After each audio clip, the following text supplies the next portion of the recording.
That's exciting. Well, I mean, it's you know, it's like I've always aspired to that kind of thing, like whether it's Mobius with like the Incal or the Avena books, or Corto Maltese, Hugo Pratt. It's like these worlds, you know, you can like just create a garden and build things within it. And so, you know, Battling Boy is my attempt at coming up with like sort of a mythic hero awakening. You know, it's something like a comic that ideally, like my nephews, when they were like 12, would read. Something they thought was cool. It wasn't like a bunch of weird stuff. Why is Iron Man drinking? Why is this guy on drugs? Why is that guy's getting his head blown off? Stuff which is fine for us because we're adults, but like not for 12-year-olds who are impressionable and never seen stuff. Well, it's not necessarily heroic either. My friends have pretty interesting arguments about this too. Where do you want a hero who's a real hero? When a hero is fighting with demons, so to speak. Well, I think they're powerful both. I mean, I love Ditko Spider-Man as much as anybody. Yeah. He's a troubled man. Well, if you think about it, though, it's like Uncle Ben dying is there's repercussions. If someone close to you dies, or if you kill someone, or you see someone killed, that's the story. It's no longer like, oh, it's like, you know, random people being blown away. It's more like death is the story. You know, so I remember reading Spider-Man with my nephew when he was like the original The Origin Story when he was like 5, and he's like, oh, read me a comic book. What do you want to read? Here's what we have. He's like, oh, read me this one. This is Spider-Man. And we get to the point where Uncle Ben is dead, and you know the cop's like, oh, you know your nephew, your uncle's dead. And I remember thinking, well, this kid's pretty young. I don't know if he's ready for it. Your uncle is sick. And he's like, looks at me, he's like, is this the part where he's dead? Like, he already did the story, you know? And I realized he's a 5-year-old kid. To him, it's mythology. It's like he knows that Spider-Man happens because Uncle Ben dies, you know? You can't keep kids away from it. It's something they have to experience and grasp in some way. Honestly, reading fiction is maybe the best way to deal with that anxiety every kid has too. Yeah, it gives you framework, you know. I absolutely agree with you. I think whether it's film or you know, you can take it back to like the Iliad. It's like it's a way to understand, you know, conflict, family, loss. Right? That bit where Polonius says it's, you know, it's a shame for a father to outlast his son. It's just tragic, you know. It says something real about the human condition. Yeah, and you can do it with literature that works for all ages. Or just make funny stuff, right? Yeah, really have a good time too. This guy's so serious. Comic books, laugh. Maybe you should do your own Bugs Bunny then.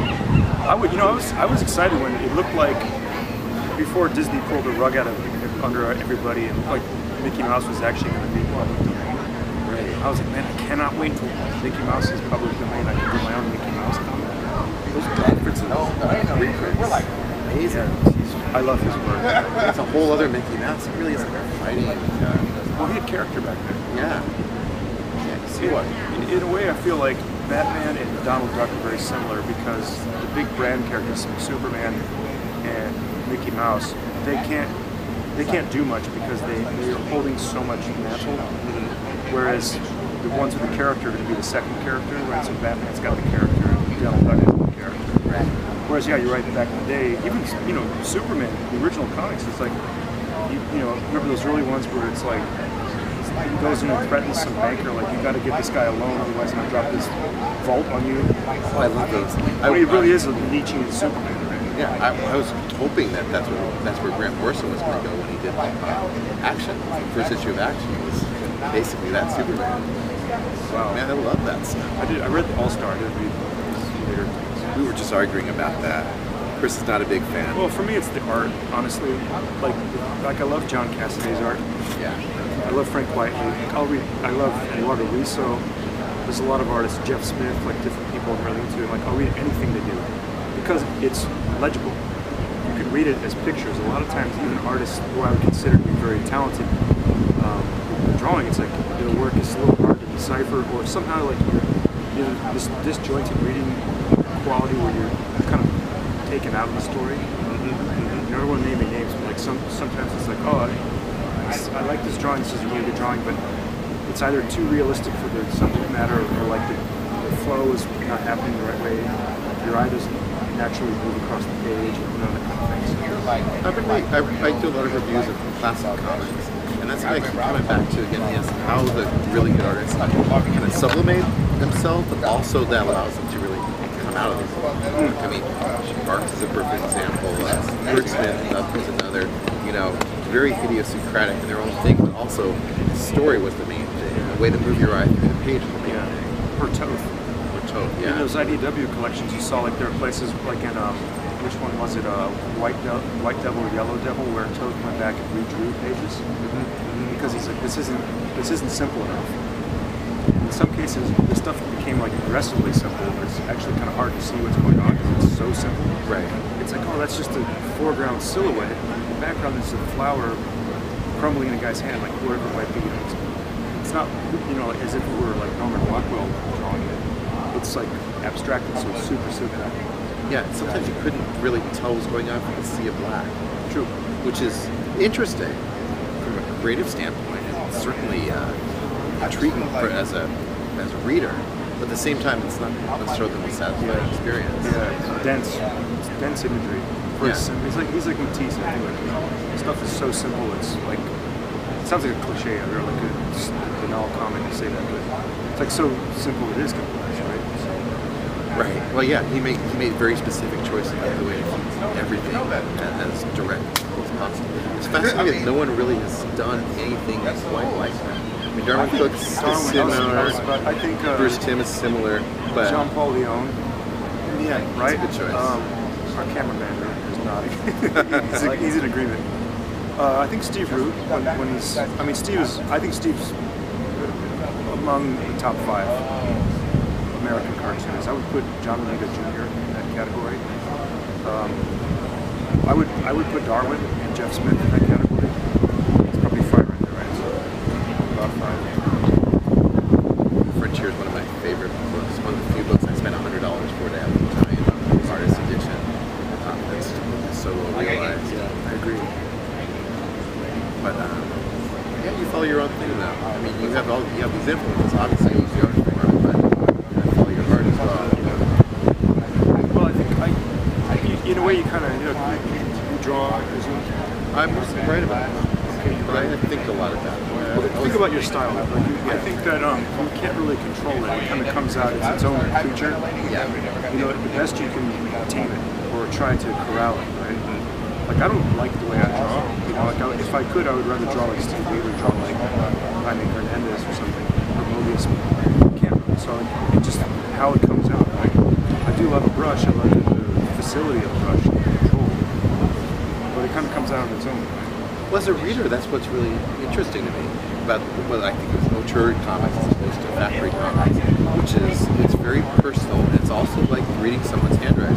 Yeah, it is. It's a very kind of personal approach, and after a while, in any good artist, you really get a sense of kind of who they are, even just by the way they handle scenes and play through their moments. And, so this is very interesting dialogue you have with the creator. Yeah, I would agree with you. I mean, I've gone back and looked at Ditko, for example, and the very kind of constrained. So I don't know, what is it? Is it because I'm in California? I don't know what's going on. Because of the weather? Sorry. That's all right. We're just chatting. It's all good. He has the edit button. It's almost the analog part of a digital world these days, where you can really see a person's physical relics of something they create, as opposed to pixels on a screen. Well, you know, when I was going to art school, I studied drawing, painting, printmaking, art history, and I really took the tenets of pop art seriously. Where it's like, make something mass-produced, make it inexpensive, something that's plebeian. You can take it home with you. You don't have to go to the gallery. You don't have to have a threshold guardian to get it. You know, and I like that notion, and also I like craft. I like making things, right? You know, like kind of the heroic aspect of handmade. And I didn't want to like make video documentaries or concept art or something like that. I wanted to actually make something like cabinetry or something. Yeah, cabinetry is really interesting now. I never thought of that before. Well, But it's wood. It's wood. very similar though. Paper and wood is the same thing. Well, yeah, and it's very personal. It's what in the end, the thing that fascinates me the most about comics is really the purest creation of an individual creator, other than maybe music, on a recorded item in some way or other. Film is by definition a compromise. Even Very few auteurs of film. I don't even think people think about cinema in kind of the Eisenstein sense that much, right? I mean, like we all might because we love film. It's, you know, it's like there's that great line that I forget who it is now, but the head of Paramount said, Michael Bay doesn't make movies, he makes money. Right? It's like that says it right there. So. Right. But comics, you can be an individual creator and have control over almost every element of what you create. Even more now with the ability of Photoshop to help you modify. It's also true in mainstream comics. I mean, it's rarely has anyone ever stepped in and like asked me to change it. Even on looking on Batman or Spider-Man, something like that. So. Do you think that's you because you have an independent reputation? You're not Gail Simone or something? I don't know. I mean, I know enough. I haven't talked to Gail about this, but I know enough writers and artists in business. I feel like you would hear more of the stories if editorial dictates were kind of like stepping on you. Like I feel like you'd hear it more, right? I mean, it might be different if you work on something where there's like likenesses with specific characters. It must look like, you know, Edward Olmos, or you can't look like this other guy. So